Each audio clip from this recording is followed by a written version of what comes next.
Hi, it's Sandy Wyllie. Welcome to my mental health channel, where I wipe away the stigma of mental illness by talking about my own struggles having borderline personality disorder, complex post-traumatic stress disorder. I talk about anxiety and panic attacks, depression. I talk about narcissism and my narcissistic mother. I talk about schizophrenia. And I wrote a book right on the shelf here, Life with My Schizophrenic Father. I also talk about my unethical psychologists, and I've written books about them, the ones that sexually abused me. And all the links to these books are down below in the description. They're available on Amazon. And I talk about a plethora of other mental health related topics. But I only come on as a patient of almost 20 years. I am not a licensed therapist. I do not even hold a degree in psychology. So I cannot diagnose you or give you a professional opinion. Now, all I ask in turn of you is your kindness and respect, please, in the comments. Please be kind to me. Please be kind to other people who comment. We don't need to agree on everything. Variety is the spice of life, but we always need to show kindness and respect. If you are new to my channel, welcome, welcome. Please stick around, take a chance. Hit that little box in the lower right-hand corner there that says subscribe. That way, as soon as a video is released, you will be informed of it. It's 100% free, so you have nothing to lose. Share it with your friends, your family. Share it on your social media platforms. Let's build this community up. I really want to hear from you. I love to hear from my subscribers. I want to know your thoughts, your opinions. I value your input into my channel, and I'd like to know your struggles too. If you want to share them with me, and I will always respond to all the comments. Today, I'm going to talk about my own mental illness, borderline personality disorder. What's it like living with borderline personality disorder? There are a plethora of other videos on borderline personality disorder, and I've looked into it, and they're all from therapists, licensed psychologists, doctors, licensed psychiatrists, psychologists, social workers, um, clinical people. There's just like a plethora of them. But what's unique about me and my channel is that I told you from the onset that I am not coming on here as a therapist. Okay, I'm coming on as a former patient. So this video is what it's like living with borderline personality disorder from an actual 59-year-old woman who has borderline personality disorder, who's had it I've had it all my life. So what better way to learn about it than through someone who's actually lived it for 59 years? Okay, I can't talk about it from a doctor's perspective, but I can tell you from my perspective because I have lived with this disorder. It's a terrible, terrible, really traumatic, horrible thing to have, because it just like robs me of my self-worth, robs me of my own sense of self. I mean, fear of abandonment is the biggest and forefront thing that I have. In fact, my whole worth, how I think of myself, how I view myself, my self-worth is determined by what other people think of me. And so I just want you to understand that, what it's like for me to have this disorder. So in other words, if I have a group of friends and one of them threw a party or something and I was not invited, I would feel, because of that intense abandonment, I would feel that I'm worthless piece of shit, that no one likes me, I wasn't invited. See, I would put that all on me. There's something wrong with me. I'm a no good, rotten, just unlikable, ugly, fat, No one wants me around. I have no personality. Now, if it was someone else, they would put that on their friends. Okay, for an example, as a comparison, all right, they would feel upset and hurt over their friends. Like, what's wrong with them? Why didn't they invite me?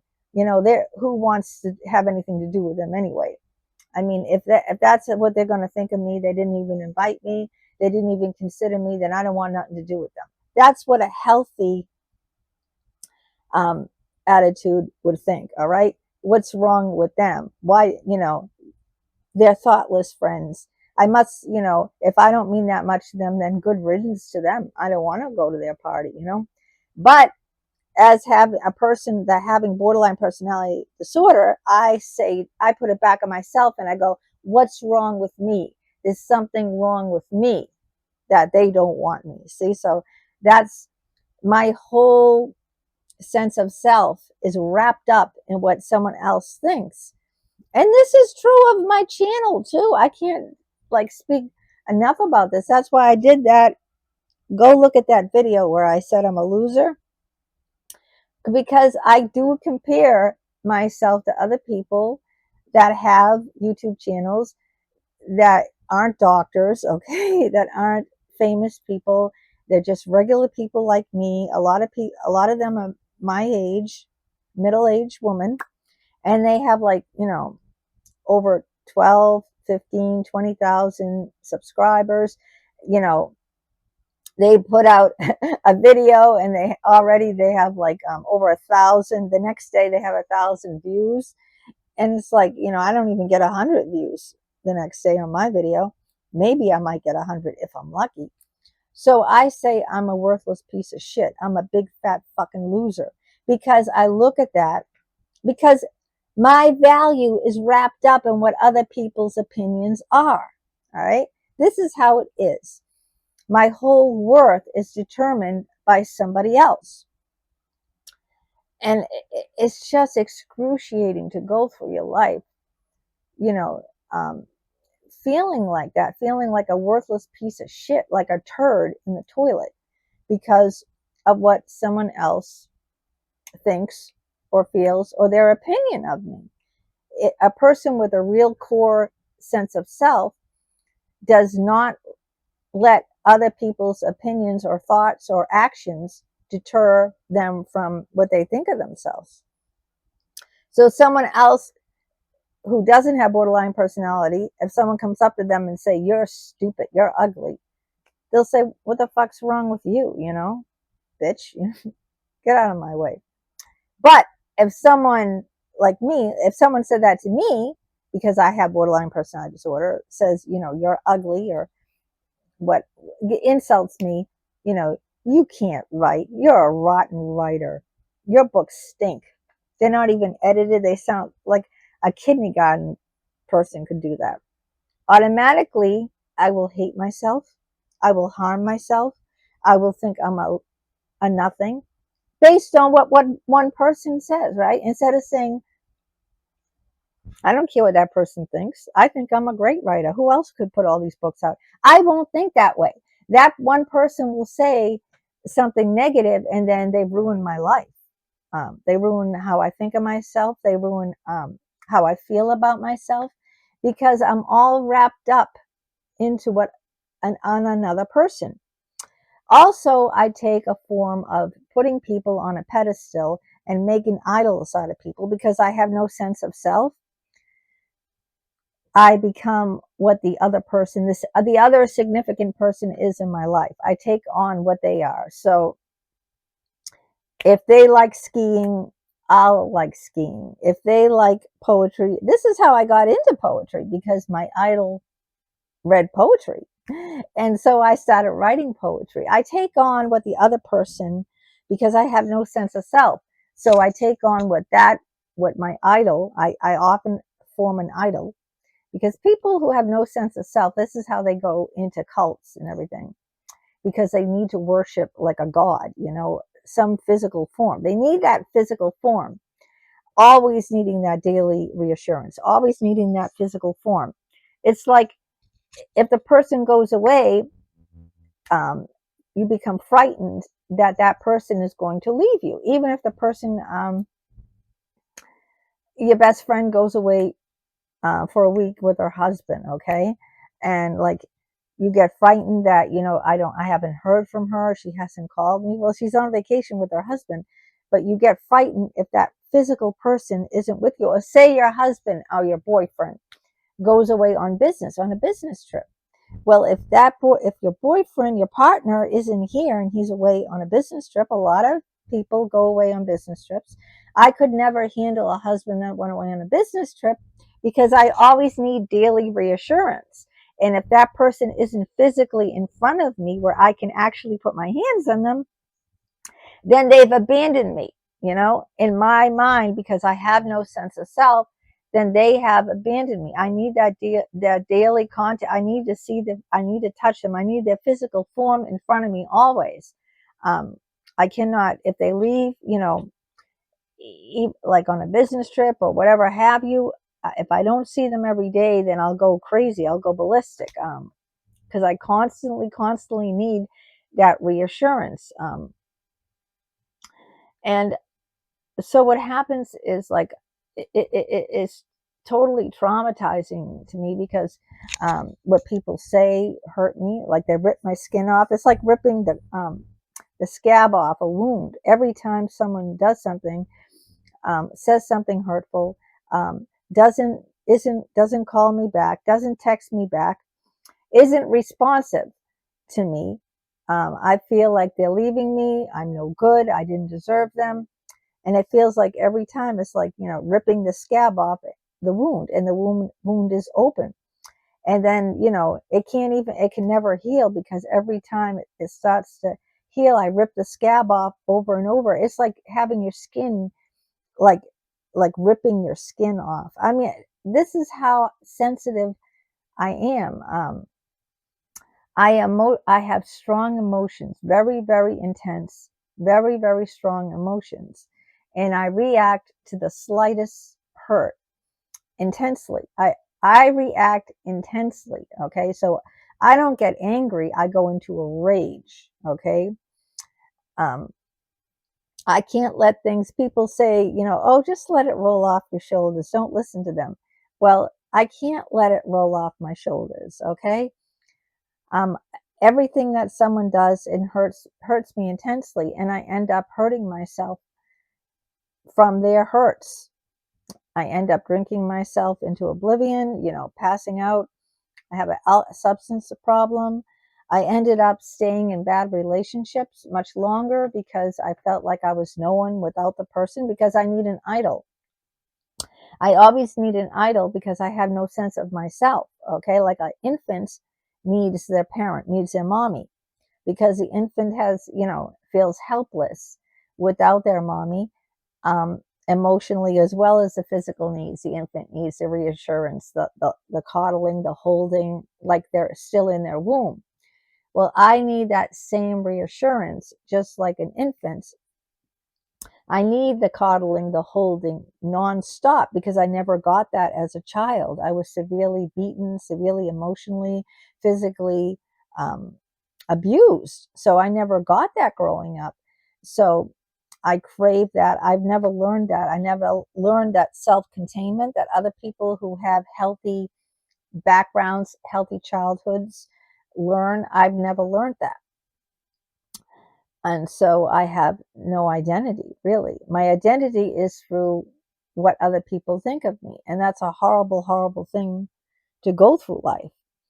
Also, what I do often, because I'm so scared, I'm always watching for signs that someone is going to hurt me or going to leave me.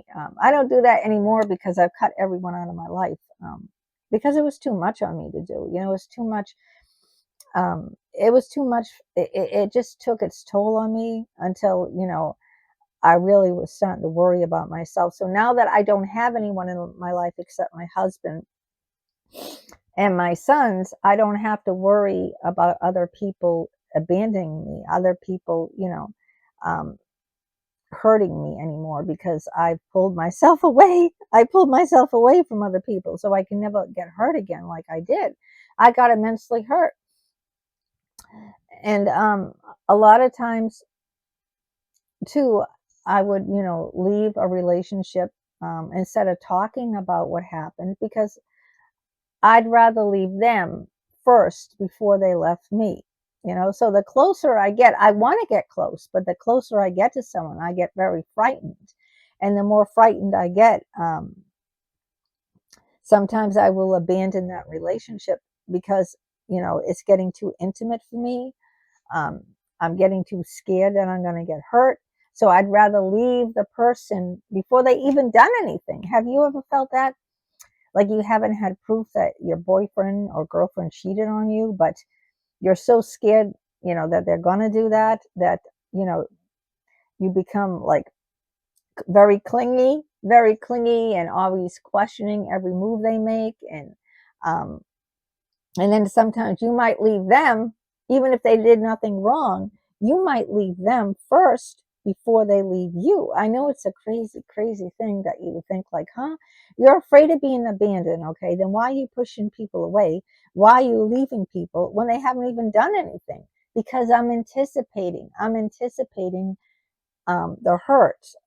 I've been hurt all my life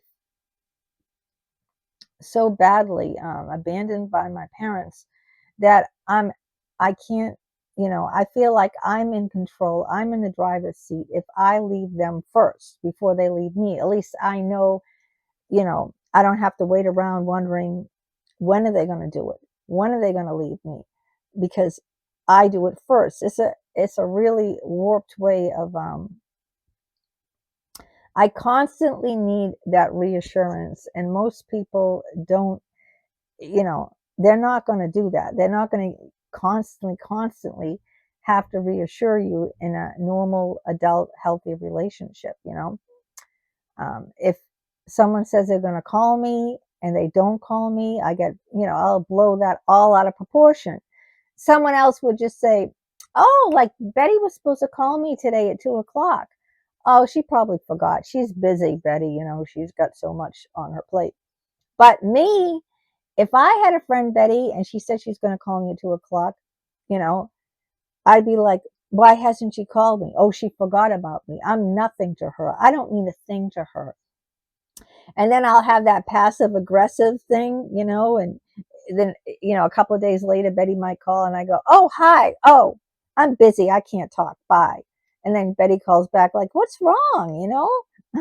And I will, oh, nothing. Nothing's wrong at all, Betty. I'm fine. See? Or I won't answer her. I'll ignore her phone calls and she'll keep calling and calling and say, Sandy, what's wrong? What's going on? You know? And I'll just ignore her because she hurt me so much. A lot of people say things like, and they don't even think of it. Like someone might say, yeah, I'll call you. Yeah, I'll call you next Saturday. Sure. And then, you know, next Saturday comes and goes and they don't call you. They probably forgot that they said it, or they meant to call you and something else came up instead. And another healthy person who has a sense of self, who doesn't have borderline personality disorder, would just say, oh, they probably forgot. So what? I'll give them a call. But not me. Oh, no, no, no, no, not me. I will take it because my emotions are so raw, so intense, and I will like a bomb, all right? Blow it up like an atom bomb, and just I'd be so hurt. I would think everything that someone does is, in direct correlation with me, which is not true. That this is how like a little 2-year-old thinks. Like the sun came up because I woke up. The world revolves around me. Well, I still, as a borderline, feels that everything that someone does is a reflection of me, when it isn't. It isn't at all. But because I have such a traumatic past, I take that, as I take offense and I get very hurt. I never think of, it has to do with the other person. The other person got busy or the other person forgot. I always think it's because of me. They don't want to be bothered with me. They don't like me. It's something, I did or something I said. So I'm always trying to be what someone else wants me to be so that I'm liked. I never really found out who I am until much late in life, almost 60. I'm going to be 60 in July. And I figured out I'm a writer. I'm a poet. I'm an author. I'm a video streamer. I do videos. And that's not related to anything that someone can take away from me. They can tell me, well, I don't like what you've written, or I don't like your videos. I think you're a piece of crap. I don't think you know how to talk to people. I don't think you know how to write. But if someone says that to me, it's not going to stop me. I'm still going to keep writing. I'm still going to keep doing my videos. One YouTuber said, "You can't sing." When I was doing my karaoke, that didn't stop me. I got very hurt, and I cut complete ties from that person who was very insulting, and I was very hurt, and I did take it personal. But I don't let that stop me anymore. I just cut myself off from people like that, people who are negative, and I completely cut ties with them. There's a way to say things to people that's kind. You don't have to be, mean, okay? Especially if someone doesn't ask your opinion, don't don't give it. I'm going to give you that advice. If I don't ask your opinion, don't give it. Now, if I ask your opinion and I say, "You read one of my books, what did you think of it?" I'm asking you your honest opinion. And like, I don't mind honest feedback, honestly. If you come back and say, "I read your book, you can't write," that's going to hurt me, because my whole world, how I see myself, is as a writer. In fact, I told my husband I want to be buried at Forest Hill Cemetery. There's a poet section in Forest Hill Cemetery, where they buried the poets like Anne Sexton. And I want to be buried with the poets, and I want that I am a poet on my tombstone, and I want to be buried with those poets. So anyway, so I just cut myself off from people that are going to be like that. There's no need to say that. If I ask what you thought of something, like you could say, like in my book's Email of an Ethical Psychologist, I just copied and pasted all the emails from that psychologist that I wrote and that he wrote me. Okay, that's what that book is. So if someone says it sounded kind of confusing, I didn't really understand, what you're seeing is emails, all right? Because I have hundreds and hundreds of emails. I just thought I would do a whole book of emails. Yeah, and that's what it's called, this book, right? What is it called? It's called Emails of an Unethical Psychologist, all right? So all I did in this book, is pretty thick too, is I copied and pasted the emails. So from the very beginning, before we even had sex, so before anything, when we were just professional, okay? Like the first, I'm not going to read it to you because, um, when I called him Dr. Barbaria, and he called me Ms. Wyllie, Ms. Wyllie. It was nice to meet you as well. Glad we are moving forward with the continued evaluation. This is how clinical and how formal that Ms. Wyllie, Dr. Barbaria, this is the very beginning. And then you see throughout the book how it evolves into a much intimate, deep sexual affair. But, this is just me copying and pasting. That's all this book is.